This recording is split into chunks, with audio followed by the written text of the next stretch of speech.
I'm on my way to a wedding, and so, because I've oiled my beard, I don't want the oil to get on my dress shirt, so I'm wearing this bathrobe. Although this bathrobe's kind of clean, but eventually bathrobes, I mean, they're not supposed to be the most pure garment in the collection. That's all I'm going to say. I really had to lick. This is not just for show. This was for show. This was because I really couldn't get a grip on the envelope.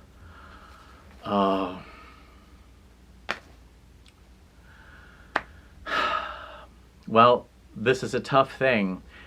But I gotta tell you, the smartest dog breed is generally going to be a mutt.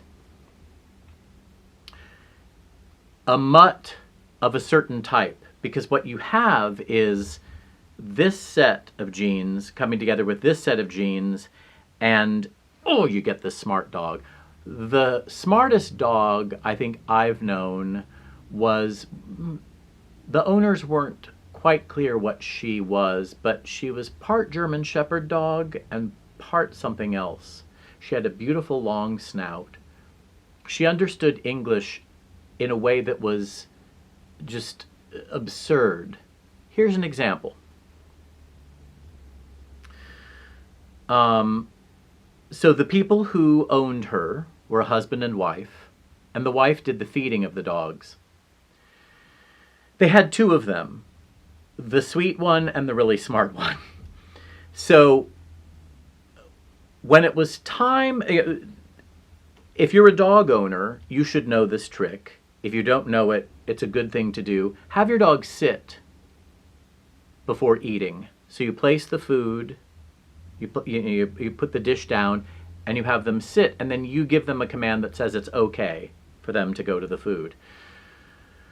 So the wife in this couple would put her hands together and say, "Konnichiwa." And that's how they knew it was time to eat. And that's good morning in Japanese. Well,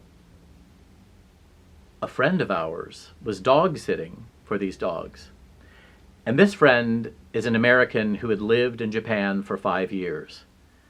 So she couldn't say konnichiwa at night, because that's not what you say at night. At night you say konbanwa. And so when she fed the dogs, she would say konbanwa.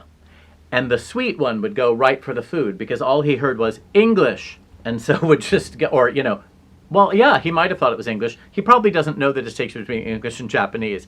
So this dog was like, human talking, goes for the food. The other one would look at my friend like, you did not say the thing.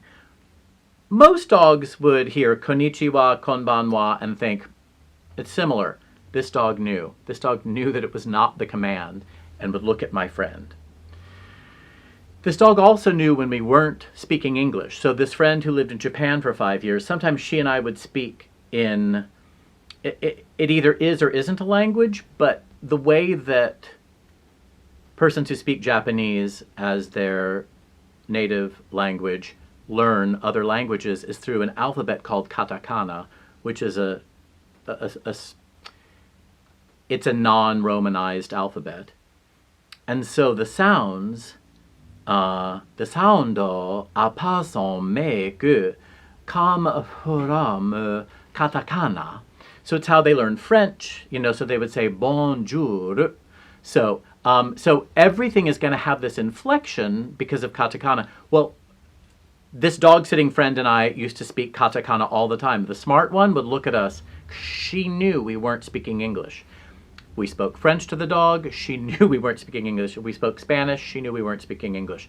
So out of all the breeds of dog, there are lots of smart ones and lots of dumb ones, but none as smart as this beloved dog, possibly part German Shepherd, possibly not, but sui generis. Her name was Sierra, and she's one of the smartest dogs. She's the smartest dog and one of the most wonderful dogs I've ever known.